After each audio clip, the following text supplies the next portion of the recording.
Hey, good to see you. Straight from the studios of the National Center for Fathering. Check this out. We have Let's Talk COVID compliant masks. It's covering your eyes. Yes, yes, yes. So this is what COVID compliant. that's right. Whoop, whoop. And so because we are talking, I'm going to remove the mask. And dads, that's just an example of what we need to do with our daughters. And that's the subject tonight.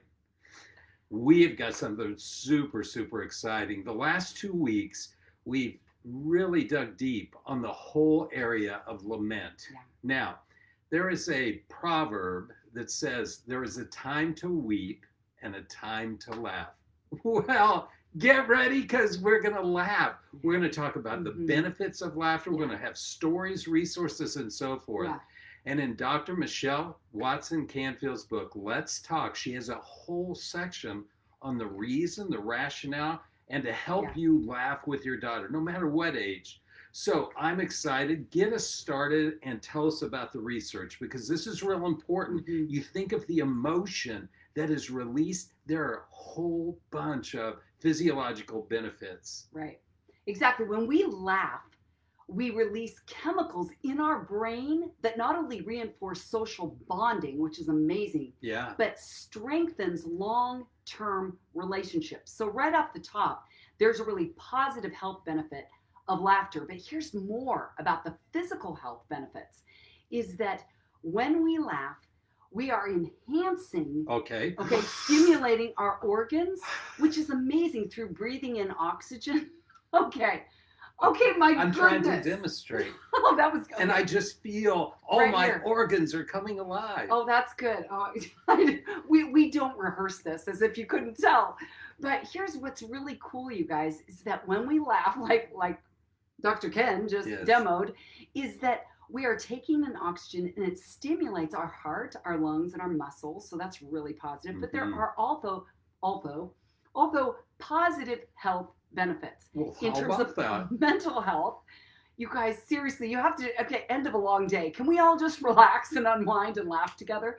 But really, what's cool about mental health is that we are decreasing cortisol levels. So our stress levels go down because it's really hard to laugh and be crabby all at the same time. Agreed. Now, here's a tidbit. They looked at stimulated, not lobsters, toddlers. They stimulated some lobsters. Think we had something to drink before this. I promise you we didn't.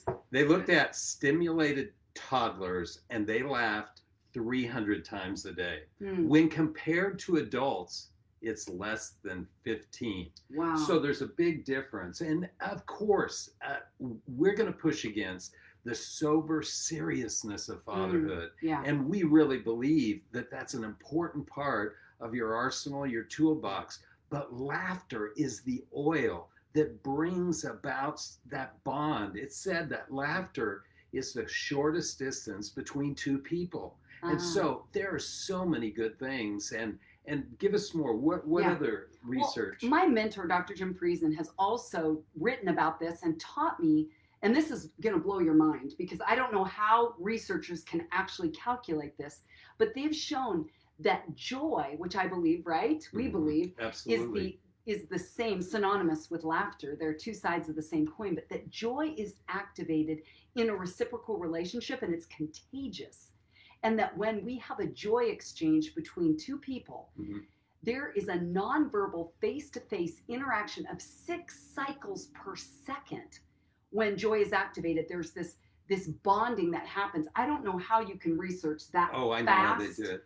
They put sensors all over your brain, then they put some treatment in there, a joke or some funny story or image, and then they begin to see that. You watch breathing and heart rate and what is the skin doing, and it's amazing that research shows. So if some of you love research, just know that every time you have a joy exchange, I love that wording, with your daughter, with your son, dads, you are enhancing the bond and you are, in other words, activating and strengthening your bond through joy exchange. Come on, laughter is one of the best ways to do that. Agreed. So do you remember reading, let's say, the Reader's Digest is still published. Oh, yeah. And they had a section in there, laughter is the best medicine. Mm-hmm. We're talking about the medicinal positive impact of laughter. So, Dad, what can you do to make your daughter laugh? And I got some ideas from reading this book right here. This book right here, Let's Talk, has a whole section on laughter. So give us some stories or ideas. Well, what I'd love to start with, too, before giving you some practical stories and ideas, is that I love this quote by Anne Lamott that says, laughter is the key that grace has arrived. And what I have found, again, in 40 years of mentoring women and 10 years of walking alongside and coaching dads, is that daughters often tell me, my dad gets so serious. He's so heavy-handed or hearted, or he makes things so intense. He gets home and everyone walks on eggshells because dad's had a stressful day. Now, I realize, again, I'm generalizing. Moms can get that way too. But oftentimes daughters are clued into wanting their dads to be okay with them, right? Affirm them, approve them, be proud of them, delighted in them. And when dad isn't okay, she's not okay. She sometimes wants to make her dad okay. So I love that quote about grace arrives when laughter shows up. So if you're a dad that maybe is more prone to more seriousness, it's maybe your personality type or your job requires you to be in your head all day, it may be more unnatural and unfamiliar for you to activate joy or laughter. And that's why we wanted to give you practical ideas today of how to do just that. Okay, knock, knock. Okay, you guys have to know we didn't practice this. We love coming with ideas. No. Okay. Knock, knock. Who's there? Let us. Let us who? Let us go on to the next point. No, I am not laughing at that. Okay, you remind me of my dad. Oh, okay, people say word plays. Right. My dad, really, honestly, he is so quick-witted.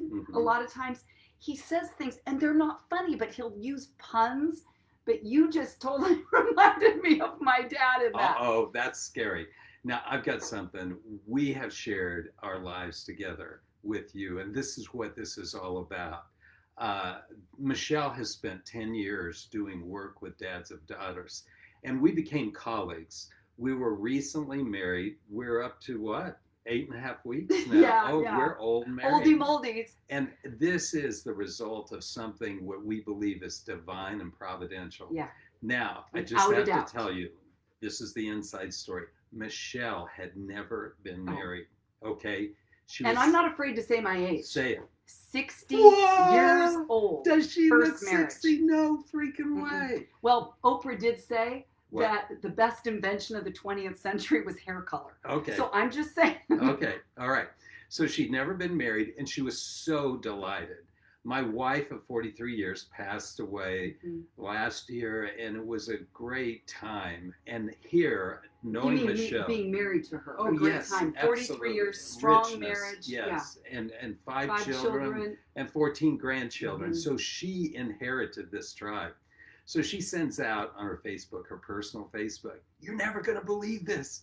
I'm going to get married," which, all of her followers are like, "What? She's getting married. She's followers. 60. Okay, friends. Okay. Well, friends and followers, because they love you. And they said, "You're getting married?" And this one guy, you're not going to tell that story. Oh, I got to. This is so funny. Yes. So then this one guy writes back. He said, "Oh my goodness, 60 years old.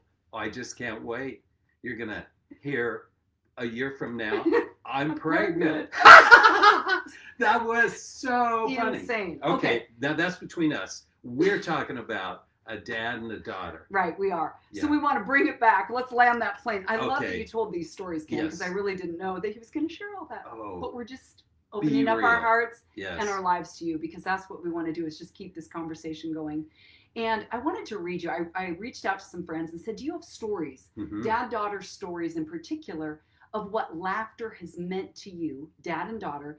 And I want to read you what my friend Christy wrote. Here's how she said it.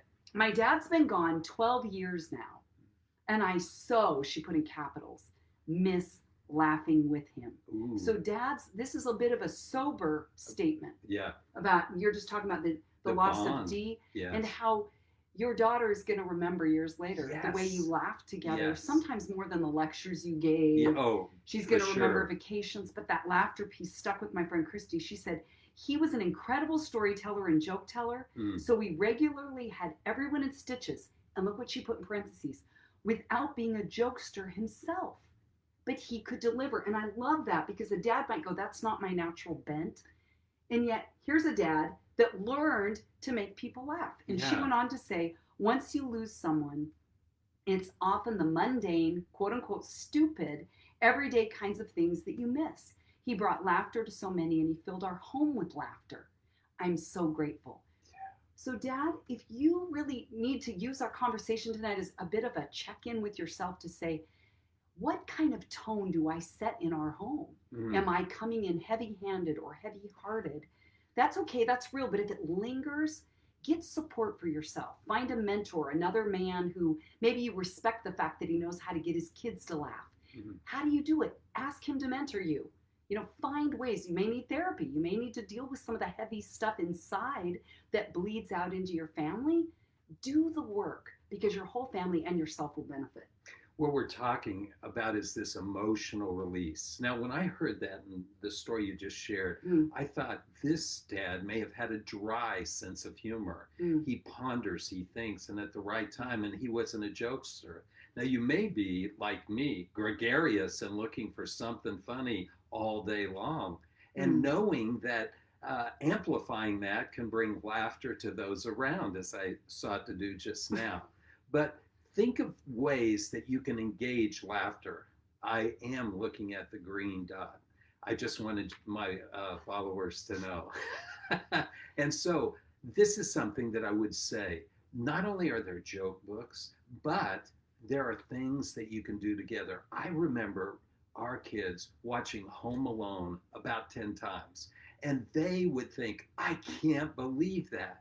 These audacious things this little 10-year-old kid did, to protect himself.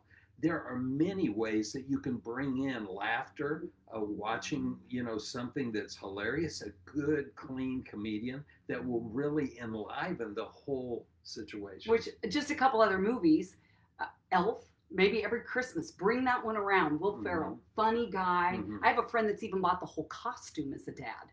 He dresses up. He's done the whole walk across, the crosswalk, and the family photos there. Funny outfits can be a great way. My dad and I have done dad-daughter selfies when we've gone to that's good. To a grocery store. We just put stuff on our heads, from curly ribbon to fruit. There's another way that you as a dad, if you're not prone to watch funny movies, maybe that isn't your thing, go do dad-daughter selfies at the grocery store. Hashtag, put it out there. And you can always share a story that's self-deprecating. Now, don't belabor the point, but sometimes those stories about what you did, people can think and ponder, and they can get in tune with your character and the emotion as you tell the story. Or sometimes you don't want to tell the story. Here's one. When my daughter, Sarah, was 16 years old, I was concerned. I said, Sarah, you are not attentive driving. I just want you to be careful. So Dee said to me, Ken, she's just like you. I said, no way, I'm very attentive. So about 2 days later, I'm coming home. I turn the corner and I'm on the phone. That's right, I'm confessing my error of talking on the phone. But this was years ago when there weren't the laws of that time. And lo and behold, here's another car coming. They pull over because I'm over the center line. And I'm thinking, oh no. And you know who was in the other car? My daughter, Sarah, waving to me as she went by.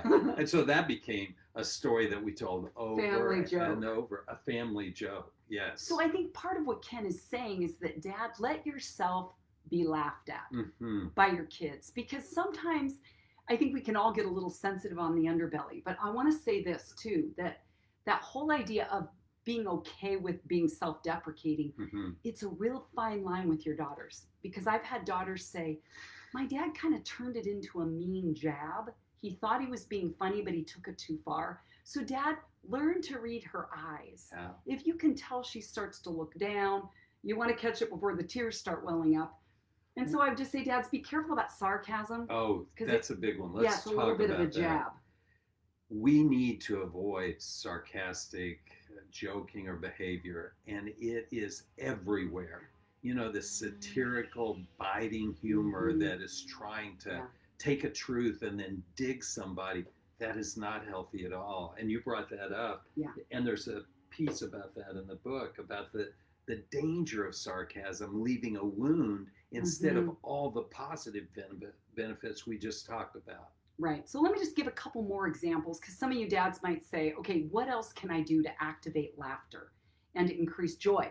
I wanted to show you this. Literally, this was just last night. I was pulling out a drawer and, okay, being honest, I'm confessing here, it was kind of jamming in my kitchen. And so I pulled it out and all these papers had fallen behind it, including these.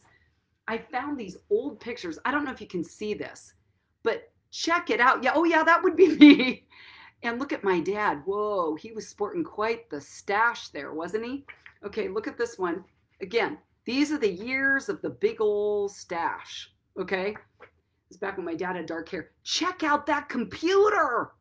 I almost forgot, as much as I'm astounded that my dad's mustache is that big, I forgot computers were ever that big. Giant. So another fun way to activate laughter is go find old pictures. Get out the boxes and make fun of your hairstyles, your clothing.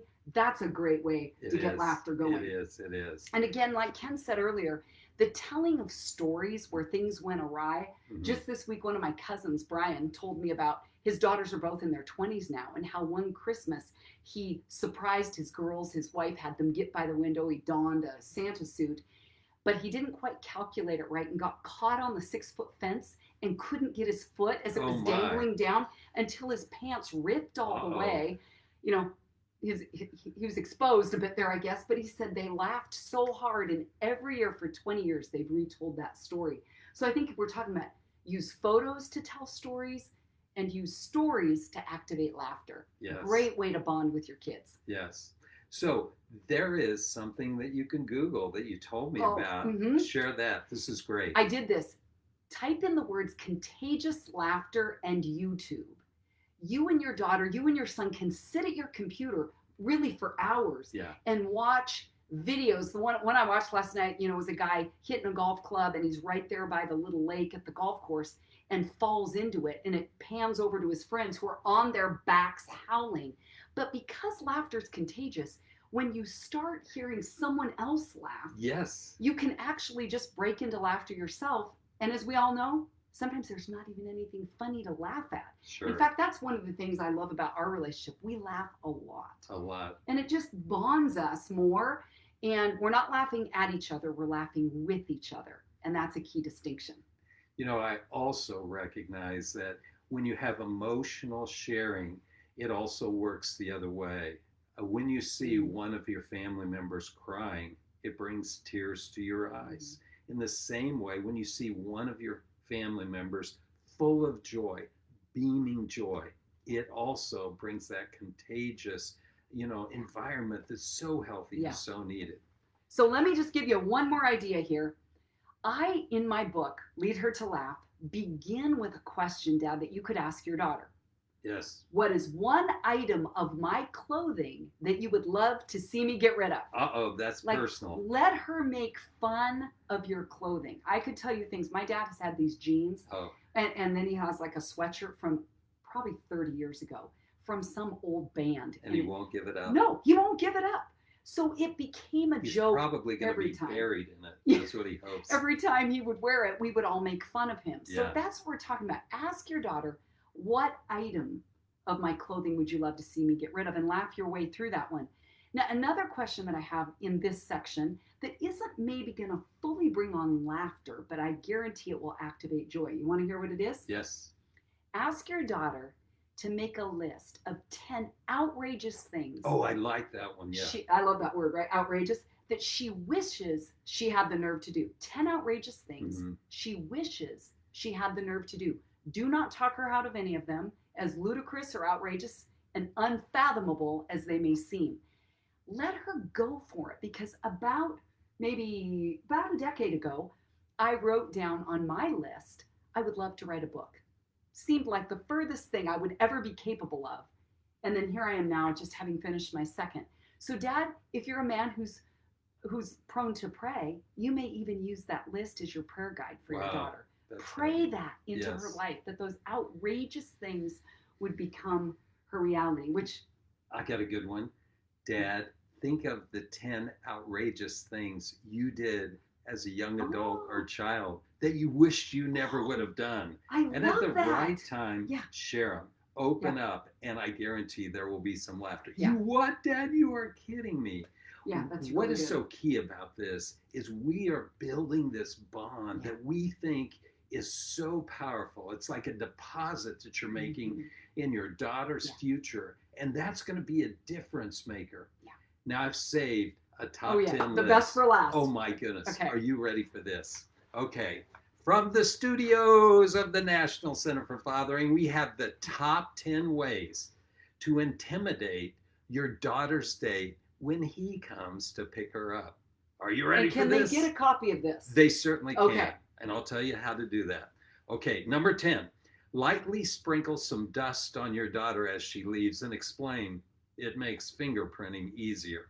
Number 9, casually show him your collection of 5 shrunken heads. Then yell up to your daughter, number 6 is here. Number 8, introduce yourself by saying, I've done some time in prison and I'm not afraid to go back. Number 7, before they walk out the door, look at him and say, let us pray.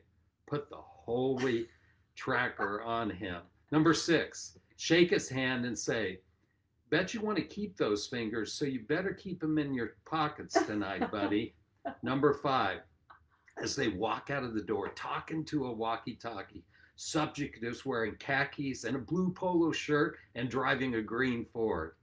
Number 4, when he comes in, introduce him to the family by calling all the family members into the living room, using a whistle, then making them stand at attention and salute. Can you say sound of music? Yeah, sound of music. Yeah. Number 3, come to the door bare-chested and do a lot of flexing. Number 2, way to intimidate your daughter's suitor of her date. Okay. When he comes to pick her up. Number 2, before he leaves, attach a body camera to his shirt and say, I'll be tracking you tonight. And the number 1 way to intimidate your daughter's date when he comes to pick her up is look at him with all seriousness and say, if something tragic should happen to you, where would you like to be buried? I'm just saying. Now, those would work. Those would work. If you want that copy plus the big 5 L's, we've got them right here in the book, Let's Talk.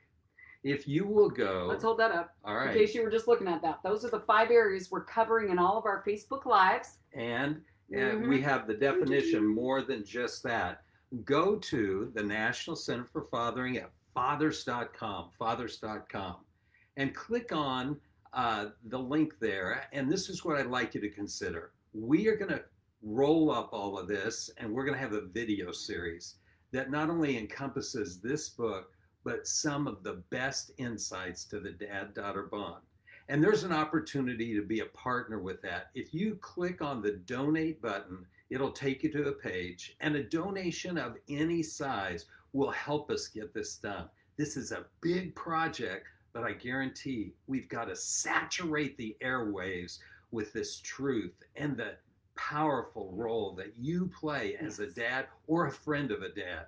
So for all of you mothers, grandmothers, jump on with us, because there is a movement percolating. And if ever we need laughter as a part of that, and the other things that collaborate with laughter, lead and listen and lament and so forth, it's now. I'm excited to partner with you. We're excited to partner with you. Thank you for taking the time to join us tonight. We love meeting you here. We're going to be here next week, same bat time, same bat station. And we want to hear your stories of how you've activated laughter in your relationships this week. So write to us at the National Center for Fathering right here on the Facebook page that you're watching us from, and we'd love to connect with you. And if you want the top 10 list and some other support to that, go to fathers.com and go clear to the right and click on that link. Keep up the good work, dads. We're here for you. Bye. Thanks for taking the time to join us. See you next week. Yeah. Bye.